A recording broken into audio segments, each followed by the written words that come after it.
Komunikasi semester 4 di Ruang Tengah episode 3. Nah, kalau di episode 2 tadi kita udah berbincang bersama Kaprodi Administrasi Publik dari Visip Adkom. Sekarang kita beralih ke program studi satunya, yaitu program studi saya. Mungkin mohon izin Bapak untuk bisa memperkenalkan diri terlebih dahulu. Baik, makasih Mbak Enjang. Saya Dr. Haji Junaidi SH Mikom sebagai Ketua Program Studi Ilmu Komunikasi.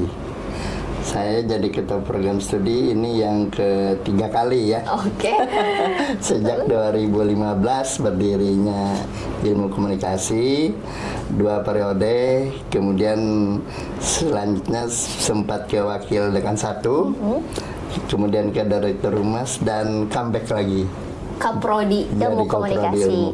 Kaprodi saya ya Pak. Iya. Semoga lebih bagus lagi begitu ya. Amin.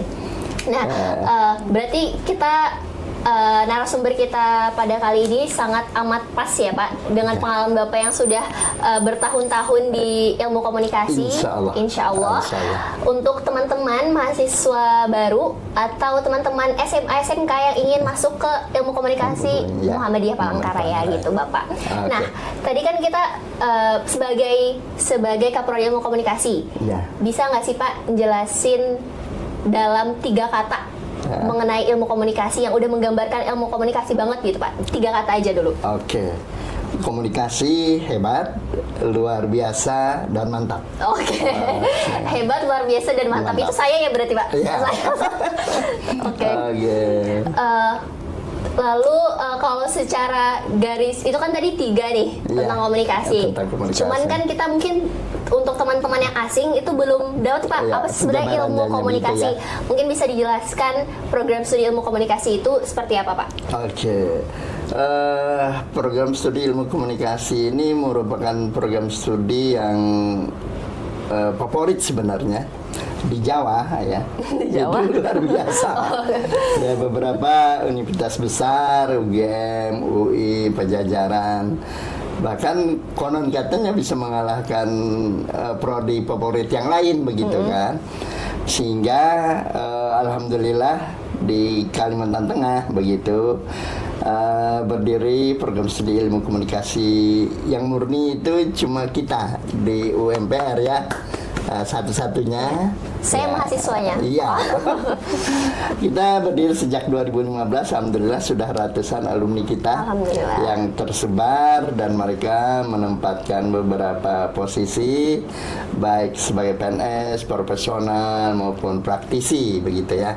Jadi ilmu komunikasi itu mengajarkan bagaimana kita tidak hanya berkomunikasi ya, tetapi juga mengekspresikan diri, meniti karir yang lebih bagus, kemudian memberikan harapan-harapan ya, bagaimana kombinasi antara kognitif itu ilmu pengetahuan, kemudian efektif bagaimana sikap, kemudian bagaimana psikomotor, skill.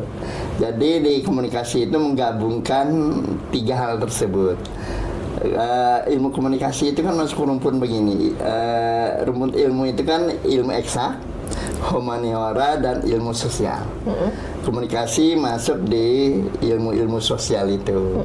Nah, di komunikasi diajari ya, diberikan muatan kapasitas mahasiswa itu terkait dengan ilmu pengetahuan, yaitu kognitif ya, tentang komunikasi itu sendiri. Kemudian diberi bekal juga bagaimana efektif karakter ya, sehingga karakter sebagai mahasiswa komunikasi yang pada gilirannya menjadi sarjana komunikasi, mengimplementasikannya dan pekerjaan dalam kemasyarakatan, bagaimana dia berakhlak begitu kan, bersikap dan punya karakter sendiri. Yang ketiga itu psikomotor. Pertanyaan lulusan ke depan itu bukan lagi pertanyaan berapa indeks prestasi kamu, tapi kamu bisa apa. Untuk menjawab itu, maka di komunikasi diberi bekal ya oleh kampus terkait bagaimana penguasaan skill-skill seperti public speaking, penguasaan kamera, melakukan penyiaran, jadi MC dan seterusnya. Begitunya. Baik Bapak, kalau itu kan tadi gambaran program studi ilmu komunikasi secara luas gitu Pak, Ya. di mana-mana kurang lebih seperti itu ya, Seperti program itu, studi ya. ilmu komunikasi. Kalau boleh kita bandingkan dengan kampus lain, Ya. apa sih Pak keunggulan ilmu komunikasi di Universitas Muhammadiyah Palangkaraya sendiri? Oke, kita punya kurikulum ya. Nah, kurikulum kita itu pertama, karena komunikasi ini berdiri 2015, maka memakai kurikulum 2017 ya kan. Dalam perkembangannya kurikulum 2017 itu kita sesuaikan dengan semakin majunya teknologi informasi, lalu kita ganti dengan kurikulum 2023 dengan berbasis outcome, ya, output ada pengeluaran. Nah, dalam kurikulum itu kita menyahuti kebutuhan kekinian, para generasi muda, para milenial, Gen Z dan sebagainya. Tapi selain itu kita perlu ciri khas, ada kearifan lokal.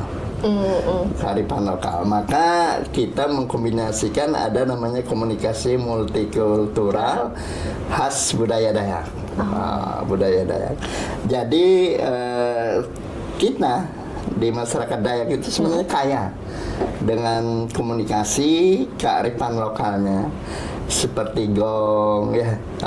Itu kan penanda Betul. komunikasi Ya, kan. komunikasi Beberapa nonverbal alat-alat ya, Pak. lain ya kan di tengah zaman tradisional dulu. Nah, ini kita kembangkan, merupakan keunggulan kita.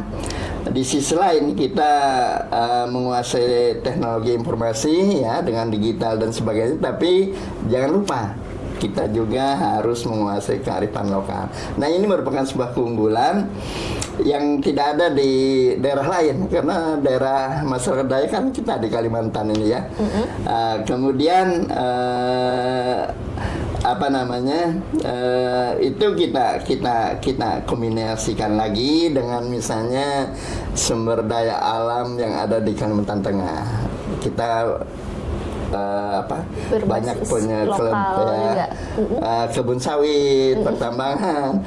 Di sana kita kolaborasikan dengan bagaimana nantinya ada public relation di sana dengan ciri-ciri khas wilayah pertambangan dan wilayah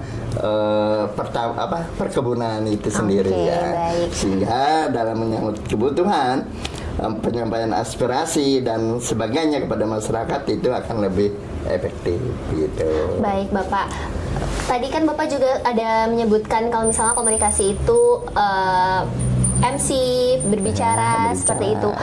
Cuman kan mungkin bagi teman-teman yang masih awam gitu Pak, Ya. kalau kayak ilmu komunikasi ngapain sih ngomong? Ya. Public speaking, MC, atau jurnalistik, sebenarnya ada nggak sih Pak hal yang lebih dari itu yang orang-orang tuh belum tahu gitu tentang ilmu komunikasi itu? Banyak, ilmu komunikasi ini kan sangat luas. Ada komunikasi transendental misalnya. Apa tuh Pak? Komunikasi alam gaib. Oh iya. Biasanya ketika kita beribadah itu kan gaib itu ya. Betul. Ketika sholat, ketika yang non muslim di gereja itu kan berdialog dia dengan Tuhannya kan, berdialog. Kemudian ada juga ketika di masyarakat ada upacara-upacara tradisional ya, Iya, kearifan komunikasi lokal. apa itu, komunikasi ya, itu betul. kan. Itu kita pelajari juga. Kemudian selebihnya kan ada komunikasi internasional lebih besar lagi. Kalau tadi kita bicara alam gaib, sekarang kita bicara bagaimana tentang informasi di dunia global. Itu kita pelajari juga. Namanya komunikasi internasional. Kemudian ada lagi komunikasi di keluarga. Betul. Lebih kecil begitu ya. Dari 2 orang menikah kemudian membentuk sebuah keluarga, itu komunikasi juga ya. Nah, ada lagi komunikasi yang dipakai dalam pemerintah, namanya komunikasi pembangunan. Ketika mengambil kebijakan supaya kebijakan ini tepat sasaran, bermanfaat, menghindari dampak negatifnya, maka dilakukan komunikasi pembangunan. Nah, dalam sebuah organisasi pun ada komunikasi. Bagaimana kita menjalankan sebuah roda organisasi supaya berjalan lancar, mencapai tujuan sesuai visi dan misi, menghilangkan gap di antara atasan dan bawahan, maka kita perlu belajar namanya komunikasi organisasi. Jadi sangat luas sekali. Ilmu komunikasi ini bahkan konon katanya Apa Pak? Paling tua. Iya, Ya, betul sih. karena ketika Tuhan ingin menciptakan umat manusia, mohon maaf nih, mungkin di teologi Islam disebutkan itu terjadi dialog. Betul. Dialog Komunikasi. antara Tuhan dengan malaikat, itu terjadi dialog, bahwa Tuhan akan menciptakan manusia. Bahkan nanti di alam barzah pun itu kan terjadi tanya jawab juga kan. Wah, terjadi Iya lagi. komunikasi. Jadi dalam kehidupan ini, dunia akhirat sebenarnya manusia itu tidak lepas dari komunikasi begitu. Dari kan, lahir dan kembali lagi, tetap komunikasi ya Pak, betul. Ada dari komunikasi. Betul itu ya sangat penting, teman-teman. ya. Mungkin tadi kalau orang awam, saya juga dulu sebelum jadi mahasiswa ilmu komunikasi mikirnya komunikasi ya paling Public speaking, jadi MC, moderator, host podcast gitu Pak sekarang. Tapi ternyata lebih dari itu proses kita ibadah dengan Tuhan itu pun juga komunikasi ya Pak. Komunikasi namanya komunikasi transendental itu. Baik, ini apalagi untuk teman-teman ilmu komunikasi yang nonton ini kuliah ya Pak kita. Dua SKS ya. Iya, ini ilmu ya teman-teman, bukan sekedar informasi bagi teman-teman yang ingin daftar gitu, tapi untuk teman-teman ikom juga ini adalah ilmu banget. Iya. Terima kasih Bapak. Selanjutnya, kalau misalnya ini kan tadi sudah teori nih Pak. Iya. Di kelas sendiri di program studi ilmu komunikasi. Iya. Apakah kita akan teori terus-menerus mengenai ilmu komunikasi atau ada kunjungan praktik, bagaimana Pak? Ya. Oke, kita ilmu komunikasi ini antara dia berada di tengah-tengah. Ada prodi yang teori melulu, ada juga prodi yang ke vokasi, praktek melulu. Betul. Nah, sementara di komunikasi itu dia kombinasi antara teori dan praktek. Ketika beberapa kali pertemuan itu teori, kemudian kita implementasikan dalam sebuah praktek, begitu kan, yang disebut dengan kuliah lapangan. Alhamdulillah beberapa dosen kita itu adalah para praktisi. Ada yang dulu wartawan, ya kan? Bapak. Saya. Ada penyiar, broadcasting, Mbak Dr. Akwarini, ya kan? Ada beberapa seperti Bu Mila, itu praktisi di penyiaran, kan? Jadi kombinasi. Kemudian ada beberapa dosen kita yang memang misalnya seperti Pak Husni yang baru itu ya. Itu seorang public relation di sebuah perusahaan besar ya. Jadi begitu paham ya. Jadi selain ilmu yang diberikan kognitif tadi, tapi ada juga yang namanya psikomotor, skill, keahlian. Jadi jangan khawatir para calon mahasiswa, wah ini sangat menggairahkan untuk kuliah di komunikasi itu. Jadi ketika menemukan teori langsung dipraktekkan bagaimana sesungguhnya, sehingga ilmu itu tidak mengawang-awang.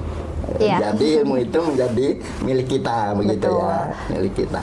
Kalau misalkan tadi Bapak ada yang menyebutkan setelah teori kita praktik seperti itu. Kalau misalnya boleh dikasih tahu Pak, praktik di prodi komunikasi sendiri itu sesuai mata kuliah dan itu bagaimana Pak? Kemana dan bagaimana proses pembelajaran secara praktik itu? Misalnya tentang bagaimana teknik mencari dan menulis berita. Setelah kita ajari, lalu kita kuliah ke beberapa media massa misalnya ya. Betul. Ke Kalteng Post, kemudian ke Tabengan ya, media-media harian lokal kita yang terkenal yang ada di Palangkaraya. Nah, di sana kita selain menerima materi, lalu ditunjukkan berita yang bagus itu bagaimana, berita yang layak itu bagaimana, berita yang mengandung potensi hukum itu bagaimana, begitu kan. Nah begitu juga misalnya tentang, kan kita mengenal ada komunikasi politik dan sebagainya. Kita setelah menerima materi itu, kita akan kuliah lapangan ke mereka yang sudah sukses dalam karir politiknya. Bagaimana mereka melakukan komunikasi politik sehingga bisa duduk sebagai ketua dewan misalnya, bisa duduk sebagai kepala daerah, sehingga apa yang kita terima tidak hanya berbentuk konsep, tapi bagaimana orang yang mengimplementasikannya sehingga mereka sukses dalam melakukan komunikasi politik itu. Baik. Itu salah satu contohnya, banyak. Kan Bapak sudah menjelaskan itu tadi, gambaran ilmu komunikasi seperti apa di Muhammadiyah Palangkaraya sendiri seperti apa, lalu di kelas seperti apa. Untuk mahasiswanya sendiri Pak, kira-kira ada nggak sih skill yang harus wajib fardu ain dimiliki oleh mahasiswa ilmu komunikasi? Oke. Menjadi kewajiban dari kampus ya, untuk upgrade, membekali diri mahasiswa ya. Karena tujuan mereka masuk komunikasi ini kan bagaimana mereka bisa berkomunikasi, bisa eksis, bisa berkarir juga. Betul. Kan. Ini kan sebuah pilihan, ya kan, sebuah pilihan. Maka sangat berdosa pimpinan di fakultas, dosen-dosen kalau tidak menyahuti itu menjadi sebuah kewajiban ya, menjadi sebuah kewajiban kita, sehingga itu kita berikan semaksimal mungkin ya, semaksimal mungkin dengan kuliah umum misalnya ya, dengan kuliah umum, dengan mendatangkan praktisi-praktisi supaya membekali mahasiswa ini. Yang kita harapkan ketika mereka keluar dari sini ya, mereka punya bekal yang cukup. Bisa misalnya bekerja, alumni kita kan tersebar nih. Ada yang di Pemko, kan ada yang di RRI, ada juga yang jadi sekretaris desa malah kan. Itu menyebar. Nah, dari beberapa uji petik kita itu sangat bermanfaat, jadi bekal ketika mereka meniti karir di tengah masyarakat dengan apa yang kita berikan ya, pelatihan-pelatihan ya. Walaupun dulunya pendiam misalnya, datang pendiam, malu-malu. Memang awalnya kita menyangka ini salah masuk jurusan ini kan. Tapi bisa kan Pak? Bisa. Itu ya teman-teman mungkin introvert pendiam, gitu Pak. Jangan khawatir. Mari bergabung. Bagaimana kita upgrade supaya menjadi manusia komunikasi yang sangat peka, profesional, dan dibutuhkan di tengah masyarakat. Baik, jadi walaupun kesannya ilmu komunikasi ini aktif banget ya Pak, kesana kemari ngomong, berinteraksi, tapi bagi teman-teman yang pendiam, pemalu dan introvert, energinya rendah ini nggak apa? Tapi jangan khawatir ya. Jangan khawatir. Kita ubah mereka ya, menjadi manusia yang komunikator begitu ya. Simsalabim, kamu tidak akan menjadi pendiam lagi. Oke. Baik Bapak, itu kan mahasiswanya tadi. Kalau sebagai alumni, peluang kerjanya setelah ilmu komunikasi tadi banyak banget tuh, mungkin bisa disebutkan aja contoh atau contohnya langsung alumni kita Pak, yang Bapak tahu, karena kan Bapak tadi juga menyebutkan udah lama sekali di ilmu komunikasi UMPR. Peluang kerja di komunikasi itu sangat luas sebenarnya. Sangat luas sekali. Contoh di kehumasan. Di kehumasan itu di hampir semua instansi pemerintah itu membutuhkan humas. 14 kabupaten kota ya, kantor bupati itu memerlukan humas. Saat ini masih jarang ya, masih dibutuhkan alumni komunikasi. Banyak yang menangani humas itu bukan alumni komunikasi, ya kan, tapi dari prodi yang lain. Nah, lebih baik misalnya ada yang dari komunikasi, wah itu lebih hebat lagi begitu kan. Kemudian humas di Pemprov, di kantor gubernur misalnya, wah itu sangat dibutuhkan. Kemudian humas di kepolisian, di Polda, di Polres, itu membutuhkan tenaga komunikasi. Walaupun kita bukan polisi, tapi di sana ada penerimaan ASN untuk kehumasan, begitu kan? Itu yang di swasta ya, di negeri ya, punya pemerintah. Belum lagi di swasta, humas di perkebunan, di pertambangan, di beberapa perusahaan itu sangat memerlukan insan-insan kehumasan. Nah itu yang secara umum. Nah belum lagi ketika dia memilih profesi di jurnalis misalnya, Iya, betul. di media massa. Kan banyak nih peluang di TVRI ya, RRI ya, kemudian itu yang elektronik, kemudian di media massa cetak, koran seperti Kalteng Pos, Tabengan, bahkan secara nasional ada di Antara, begitu kan, di Kompas. Sangat membutuhkan peluang-peluang kerja. Selain memang bisa, kalau tidak mau bekerja dengan orang lain kan bisa mandiri dia, bikin WO ya kan. Betul. Jadi konsultan komunikasi, begitu kan. Kemudian banyak bisnis di bidang komunikasi seperti pembuatan baleho ya, yang Siapa sangka itu anak komunikasi ya Pak? anak komunikasi ya kan. Banyak teman-teman dari alumni kita yang menyebar ke sana sudah ya. Yang alhamdulillah, di wartawan juga ya, beberapa di Persatuan Wartawan Indonesia itu beberapa alumni kita ya, jadi pejabat di sana, begitu kan. Alhamdulillah. Karena Pak sebelum, biasa kan kalau misalnya mau daftar jadi mahasiswa itu kan kita searching dulu peluang kerja dan lain-lain biasanya Pak. Dan yang pernah saya temui, ilmu komunikasi itu jurusan yang overrated, yang terlalu banyak. Jadi kayak peluang kerjanya tuh biasa aja gitu loh Pak. Kayak ini jurusan yang gampang, berarti enggak ya Pak? Karena kayak overrated, gimana ya jelas, kayak overrated, kayak terlalu banyak, semua orang tuh milih ilmu komunikasi terlalu umum. Sebenarnya enggak juga ya Pak? Enggak juga. Ini sesuatu yang apa ya, menjanjikan sebenarnya ya. Untuk masa depan sangat menjanjikan. Seperti rumah sakit itu perlu juga itu. Ada komunikasi kesehatan, ya kan? Iya betul. Di beberapa ini juga peluang-peluang kerja ilmu komunikasi itu semakin terbuka lebar. Masih sangat dibutuhkan kan ya, Pak? dibutuhkan. Betul. Nah tinggal begini, ini kan kalau bisa itu lebih bagus lagi ada kombinasi antara komunikasi dengan teknologinya, begitu kan.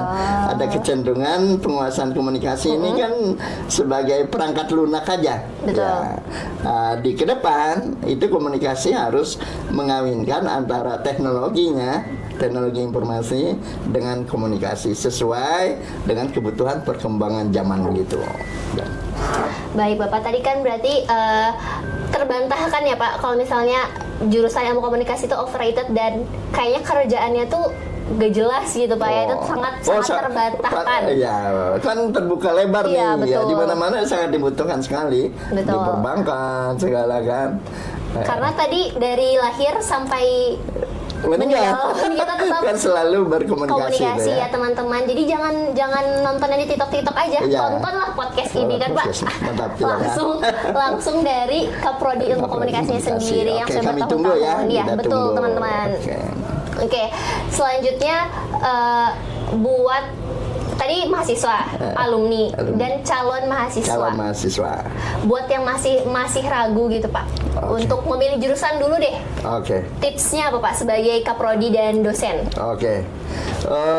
Hidup ini kan pilihan. Betul. Kita dihadapkan oleh pilihan-pilihan. Nah, jangan ragu untuk memilih program studi ilmu komunikasi karena ini sangat terbuka luas peluang-peluang kerja ya di berbagai instansi. Seperti yang saya katakan, semuanya sangat membutuhkan tenaga komunikasi yang profesional ya, mandiri bisa juga ya. Kemudian dari semua lini, semua menjawab tantangan-tantangan sekarang ya, persoalan-persoalan kekinian itu bisa dilakukan melalui komunikasi itu sendiri, begitu Cang. Untuk motivasinya kalau yang masih ragu Pak di ilmu komunikasi sendiri, tadi kan untuk memilih jurusan gitu secara luas lah gitu. Kalau misalnya dia tuh mau sebenarnya, tapi masih ada keraguan untuk masuk di jurusan ilmu komunikasi. Mungkin karena sebelumnya di sekelilingnya nggak ada anak ilmu komunikasi atau bagaimana? Apakah ada motivasi Pak pencerahan supaya oke, fix aku akan menjadi anak ilmu komunikasi gitu? Oke, masuk komunikasi dijamin. Dijamin. Dari yang ragu-ragu menjadi sebuah kepastian. Ya. Bapak menjamin. Siap kita jamin. Dari yang pendiam, ya, dari yang pendiam kita akan jadikan dia sebagai insan komunikasi yang profesional, begitu Jang. Kemudian mereka yang ragu-ragu tidak bisa apa-apa, akan kita bekali dengan sejumlah skill, keterampilan, psikomotor, sehingga mereka mengupgrade diri dengan sejumlah kemampuan-kemampuan untuk menuju ke profesional, Jang. Baik. Begitu. Intinya dijamin ya Pak, jangan ragu karena jangan bimbang. Pasti jadi orang bahasanya ya Pak. Iya. Oke, terakhir Bapak untuk menutup, kita tadi udah menginformasikan ke teman-teman dari apa sih itu sebenarnya komunikasi di Muhammadiyah sendiri, terus juga di kelasnya bagaimana, mahasiswa, alumni, jenjang karir dan lain sebagainya. Tadi kan pesannya untuk calon mahasiswa. Sekarang untuk mahasiswa ilmu komunikasi Pak. Nah, satu kalimat aja Pak. Upgrade diri, terus jangan sampai lelah. Ya, tuntutlah ilmu, skill maupun psikomotor, bekali diri semaksimal mungkin bersama dosen, bersama para praktisi, pasti kita bisa. Ya, pasti kita bisa. Itu kalimatnya buat saya juga kan Pak? Iya, masuk buat aja. Oke, baik. Terima kasih Bapak. Terima kasih juga buat teman-teman. Untuk mungkin mengetahui lebih lanjut bisa langsung datang ke kampus Pak? Datang ke kampus bisa. Atau bisa lewat Instagram di Visip@com untuk tanya-tanya lebih ya Pak. Dan pastinya tapi kayaknya podcast kita ini udah menjawab segala pertanyaan dan kebimbangan mahasiswa atau teman-teman sih Pak. Mudah-mudahan ya. Amin. Semangat. Jangan lupa untuk masuk ke ilmu komunikasi di Visip@com Universitas Muhammadiyah Palangkaraya. Ya. Baik, terima kasih sekali lagi Bapak Junai untuk waktu dan informasi yang luar biasa. Makasih teman-teman. Iya, makasih teman-teman. Sobat Visip@com Pak kita bilang. Sobat Visip@com. Iya, terima kasih banyak buat Sobat Visip@com. Saya Anjali Hapsari. Saya Junaidi. Iya, sampai jumpa di episode 3 Ruang Tengah.